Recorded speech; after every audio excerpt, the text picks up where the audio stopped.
Okay, so in this video we're going to talk about what is a Punnett Square and how does it work, how do you do it, what are you trying to achieve exactly when you draw one. So this is a Punnett Square. Each square represents a child, and across the top and the side we're going to draw the parents. In the last video we talked about what's an allele, what's a gene, so on and so forth.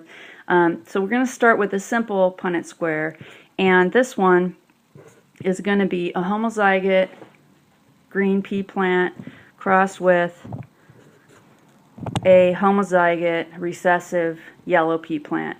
And traditionally we use the big letter for the dominant and the little letter for the recessive. And you know that green doesn't stand for yellow, but we basically use the same letter. That's just convention, and we just make it a small letter for the recessive gene.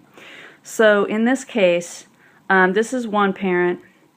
This parent got these two alleles from their parents, same thing over here, and in turn these parents are going to pass these alleles on to their children. Half the time it'll be this G, half the time it'll be that G, but they're going to pass them on to all their children. Now in this particular case, since we're dealing with homozygotes, this parent only has big G to pass on. He only has the dominant green pea allele to pass on.